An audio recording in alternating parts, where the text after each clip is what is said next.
Donc, nous allons d'abord aborder le projet de Gradignan.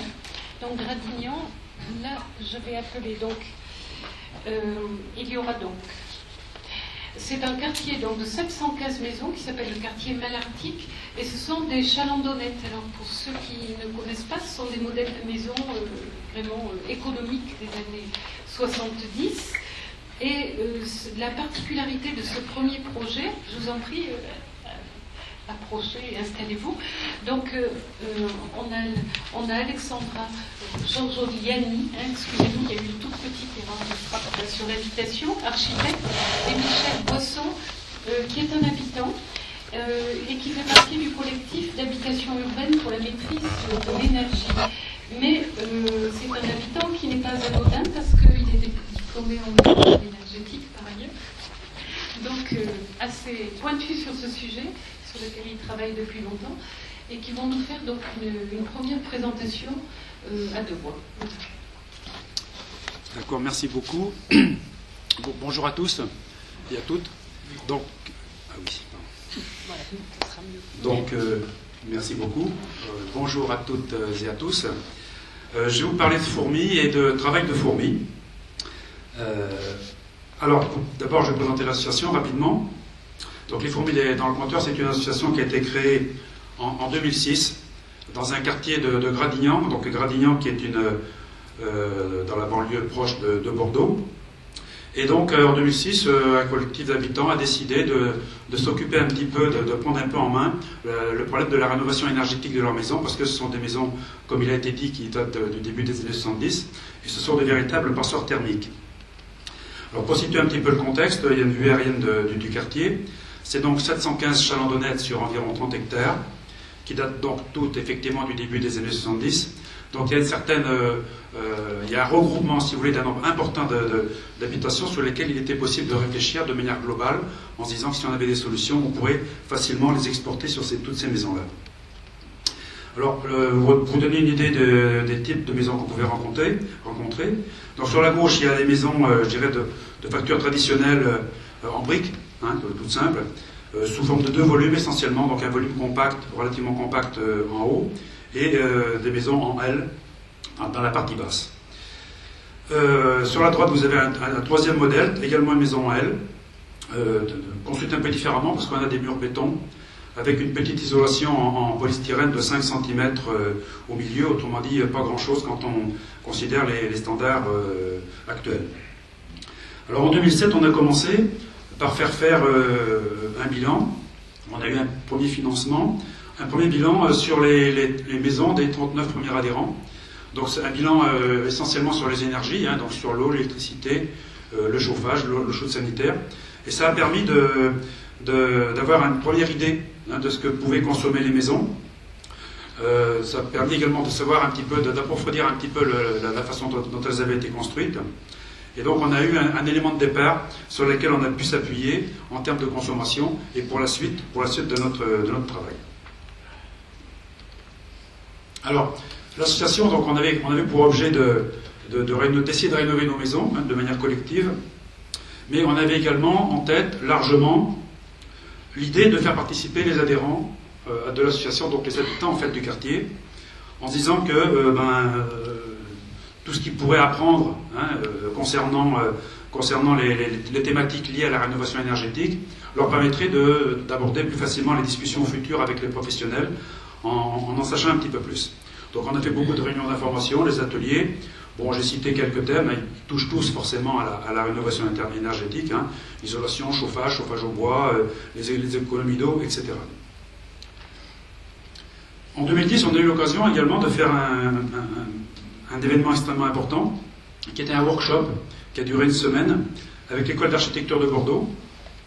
Et pendant une semaine, les futurs étudiants ont conspiré autour non seulement de la thématique de la rénovation énergétique, mais plus largement sur l'évolution ou les évolutions que pourraient connaître non seulement les maisons, mais en plus le quartier, en sachant que c'est un quartier qui était déjà assez vieux à l'époque, et la population également était vieillissante, donc il pouvait être opportun de réfléchir à autre chose, à une évolution de nos maisons.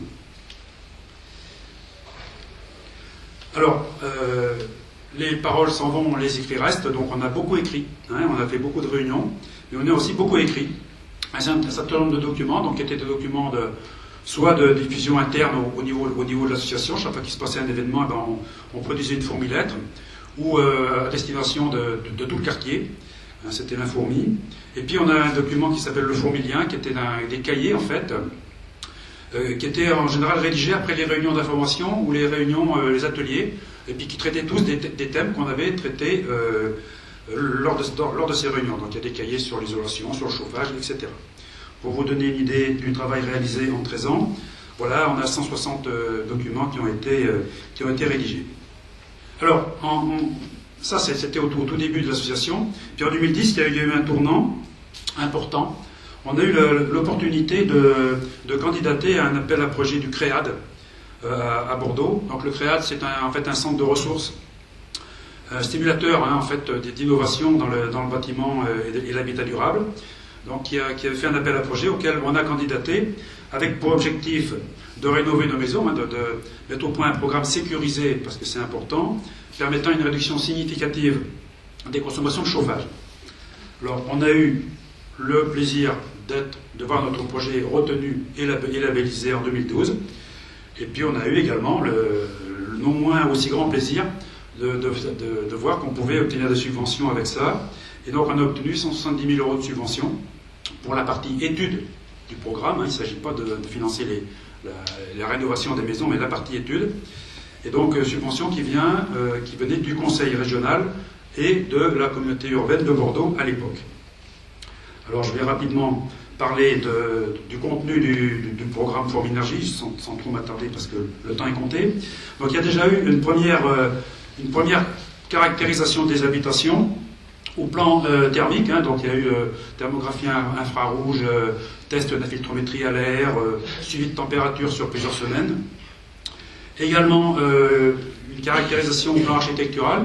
Il faut savoir que sur les maisons de cet âge-là, il n'y avait pratiquement pas de plan, hein, et ceux dont on disposait étaient difficilement exploitables. Donc une architecte ici présente s'y est collée et a refait tous les plans de toutes les maisons afin qu'on ait une base de départ sur laquelle on pouvait ensuite travailler beaucoup plus sereinement.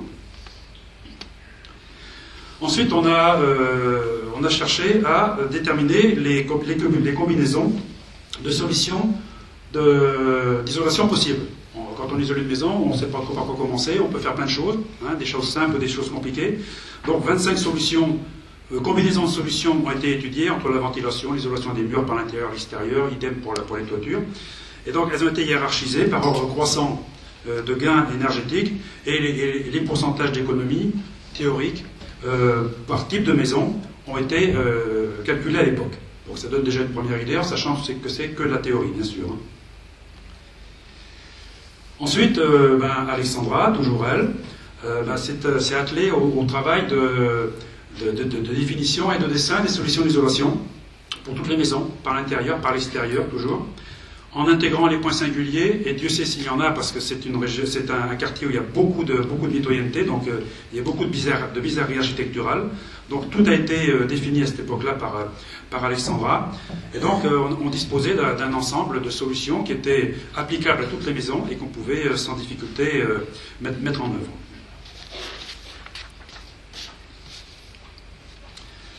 Enfin, sur la partie, je dirais, étude du programme Forminergie, on a réalisé, enfin quand je dis on, ce sont les partenaires qui étaient avec nous, parce qu'on n'était pas tout seul, hein, il y avait quand même une dizaine de partenaires, universitaires, bureaux d'études, etc. Bon, c'est l'université qui a travaillé sur cet outil d'aide à la décision, qui est un outil qui est destiné à aider les propriétaires dans leur réflexion lors de l'opération de rénovation. Donc c'est un outil qui utilise un certain nombre de critères, en gros une dizaine de critères, et qui permet d'identifier les 2 ou 3 ou 4 solutions les plus pertinentes, hein, celles qui collent le plus en fait aux attentes des habitants. Bon, parmi les critères, on va trouver des critères qu'on n'a pas l'habitude, je dirais, d'entrevoir quand on travaille avec un professionnel traditionnel, telle la furtivité de l'opération, la diminution de la surface, les problèmes de mitoyenneté, etc. Voilà. Donc, en parallèle de toute cette phase théorique, On a également commencé à réfléchir sur la maîtrise d'œuvre, puisque il était évident qu'on n'allait pas se lancer dans un tel programme sans que derrière il y ait une garantie de la réussite, de sa réussite. Donc ça passait nécessairement par une maîtrise d'œuvre. Et là, je vais donc laisser la parole à Alexandra, qui était donc architecte et qui a suivi toute la mission de maîtrise d'œuvre sur le projet. Bonjour. Du coup, je vais vous parler de la mission de maîtrise d'œuvre. Donc, elle était constituée de la mission complète classique, état des lieux, études et chantiers. Et cette mission complète a été complétée d'une phase qu'on a appelée phase expérimentale, durant laquelle nous avons travaillé sur un diagnostic urbain, sur des préconisations de matériaux, sur des recherches de solutions. Et l'ensemble de cette mission a duré 6 ans. C'est déroulé sur 6 ans. Donc la base du travail était la base du travail de la phase état des lieux étaient les plans qu'on avait réalisés lors du workshop en 2010, lorsque j'étais encore étudiante. À partir de cette base, nous avons réalisé les relevés des modifications des maisons, accompagnés d'un entretien avec les habitants pour les 16 maisons du projet. Dans cet état des lieux, donc on retrouvait une fiche d'identité de la maison avec donc le modèle de la maison, le nombre d'habitants, les mitoyennetés, son orientation.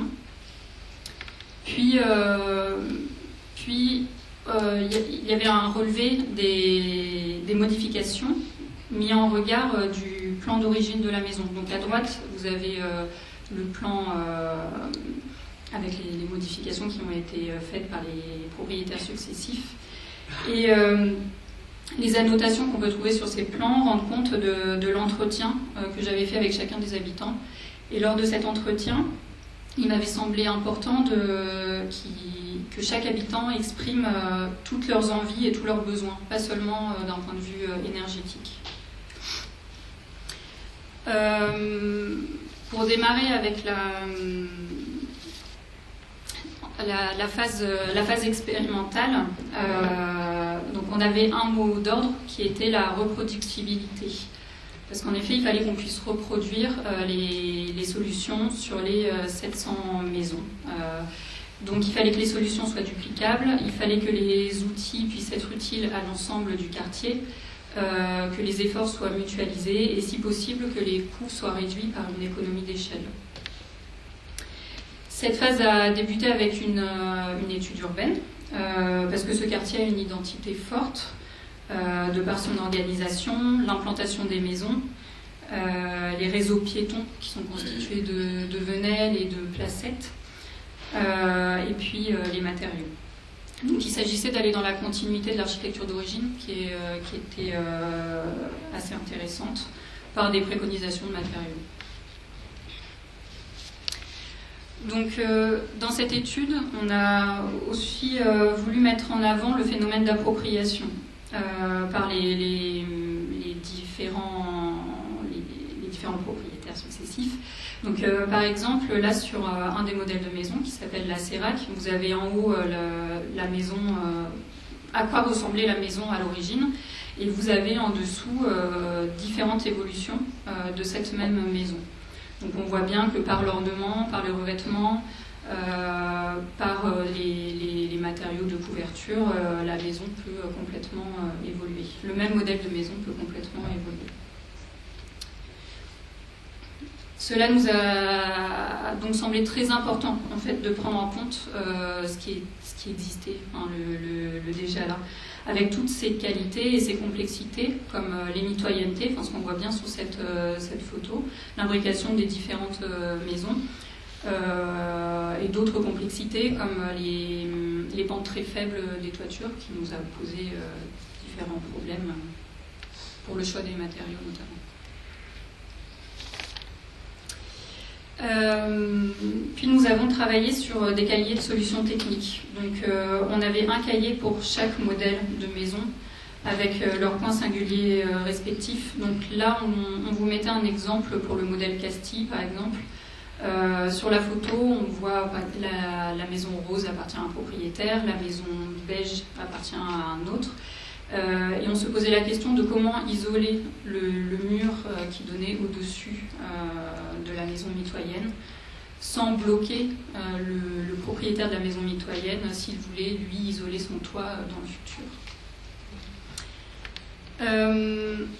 Tout ce travail, il est présenté au fur et à mesure aux habitants. Enfin, on n'a jamais rien fait tout seul, c'était toujours en concertation. Et afin de les faire réfléchir sur le choix des solutions à apporter à leur maison, on avait réalisé une sorte de questionnaire d'aide à la décision qui était assez simple, qui posait des questions assez simples, comme avez-vous besoin de rénover l'intérieur de votre maison ? Avez-vous la possibilité de déménager pendant les travaux ? Et toutes ces réponses nous permettaient de choisir une solution qui était plus favorable par rapport à une autre. Enfin, nous sommes passés à la phase opérationnelle, donc une phase de maîtrise d'œuvre un peu plus classique, donc avec un dépôt de déclaration préalable, une phase de dossier de consultation des entreprises, puis une consultation des entreprises avec un appel à la concurrence et la réalisation des chantiers. À ce jour, nous avons réalisé 7 chantiers. Donc on vous présente deux exemples, donc celui de Jean et Catherine. Donc cette maison est un modèle Alicante de petite taille. Comme Jean et Catherine n'avaient pas la nécessité de rénover l'intérieur, mais qu'il était nécessaire de retravailler sur la rénovation des façades, le choix s'est porté sur une isolation par l'extérieur pour 3 des façades et sur une isolation par l'intérieur pour la 4e façade, parce que pour la petite histoire, cette façade donnait sur l'espace public et les enfants avaient tendance à jouer au ballon contre cette façade, donc ils n'avaient pas envie d'avoir un matériau qui pouvait être fragilisé, plus fragile.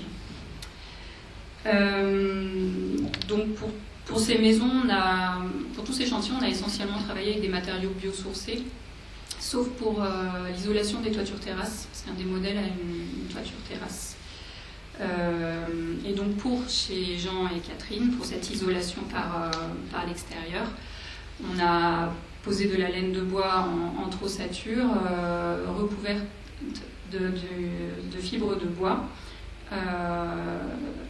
Puis ensuite, on a appliqué un enduit à base de chaux. En parallèle de la rénovation énergétique, Jean et Catherine m'avaient demandé de travailler sur la réalisation d'une chambre et d'une salle d'eau au rez-de-chaussée de leur maison et accessible aux personnes à mobilité réduite, afin de pouvoir rester dans cette maison si un jour ils ne pouvaient plus monter les escaliers. Ensuite, un autre exemple, donc celui de Véronique, donc qui est aussi le modèle Alicante, de petite taille aussi. Donc pour Véronique, la particularité du projet a été qu'on a travaillé sur une rénovation globale, parce que la maison était très vétuste, donc il fallait vraiment refaire tout l'intérieur de la maison. Et pour pouvoir financer une partie de ces travaux, elle a souhaité créer un logement locatif dans l'emprise de sa maison, donc un petit T2. Donc sur les plans à gauche, en fait, pour séparer les deux logements, on s'est servi de la volumétrie existante de la maison. Donc qui a une volumétrie en fait qui est séparée par un mur de refend. Donc d'un côté du mur de refend, on a créé ce petit logement locatif, et de l'autre côté, il y a le logement de 90 mètres carrés pour elle et ses enfants qui partent et reviennent.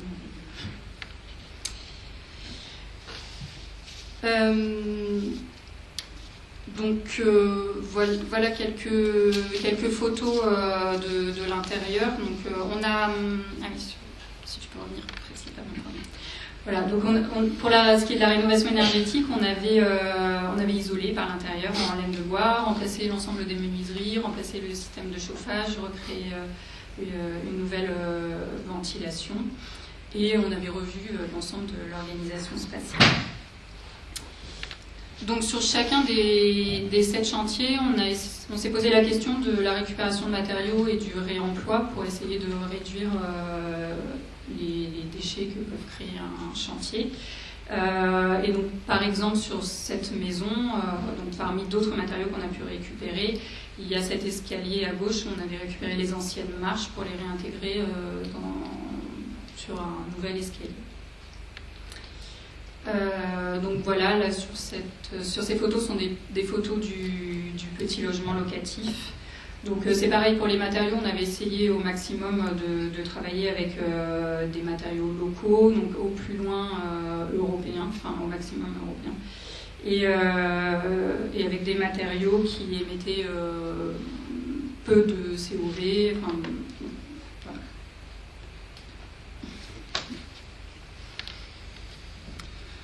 Alors, on va terminer en faisant un bilan rapide. Donc aujourd'hui, on a eu 15 maisons de rénovées. Donc Alexandra vient de vous parler des 7 maisons là, qui ont bénéficié de la totalité du programme. Il y en a eu 8 en cours de programme. C'est-à-dire avant qu'on ait terminé tout ce programme-là, il y a 8 propriétaires qui ont souhaité faire les travaux, soit parce qu'ils en avaient marre d'avoir froid chez eux, soit parce qu'ils avaient des problèmes de fuite, enfin des urgences qui ont fait qu'ils ont anticipé. Toujours est-il qu'ils sont quand même nourris des avancées du programme à ce moment-là, et puis nous en retour on s'est nourris de leur expérience, soit en tant qu'habitants, leur expérience avec les entreprises, etc. Donc c'était encore un moment d'échange important. Donc aujourd'hui, où est-ce qu'on en est? Malheureusement, on est confronté à des collectivités qui se sentent peu sensibilisées par le programme. C'est-à-dire qu'à la fin, on nous a dit que c'est très bien ce qu'on avait fait, on a eu droit à vos félicitations, puis ça n'a jamais été plus loin. Alors qu'il y a un programme qui marche, des outils qui fonctionnent, de l'argent public qui a quand même été injecté dans cette histoire-là. Bon, on espérait que ça pourrait se reproduire, aller un petit peu plus loin, moyennant quelques modifications. Les outils qu'on a mis en place peuvent servir dans d'autres quartiers, mais bon, on pense que c'est plutôt aux collectivités de prendre les choses en main, et aujourd'hui on ne les sent vraiment pas prêtes à le faire. Bon, néanmoins en 2019 on a quand même noté une implication essentiellement financière sur la région, sous forme d'aide, de 6 000 € d'aide de la région pour des réhabilitations groupées, et puis jusqu'à 5 000 € pour la métropole, pour Bordeaux Métropole, en sachant que ce sont quand même essentiellement au départ des rénovations individuelles. Alors nous les fourmis, on est en contact avec ces collectivités et on essaie de trouver le moyen d'arriver à travailler ensemble. Donc il y a l'aspect financier qui est quand même très, très important, qui permet de bien arranger les propriétaires financièrement. Et nous on a derrière une méthodologie qu'on souhaiterait pouvoir continuer à mettre en œuvre. Voilà, actuellement on cherche le moyen de s'entendre tous ensemble. Voilà, et nous vous remercions de votre attention.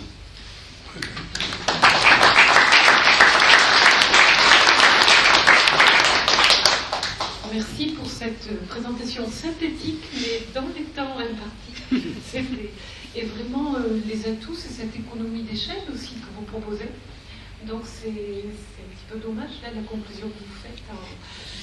Mais parce que c'est très rare qu'il y ait comme ça une association qui impulse ce genre de dynamique à cette échelle-là, avec des compétences spécifiques en plus, en arrivant à intégrer un programme comme vous l'avez, avec une équipe d'une dizaine de personnes. Donc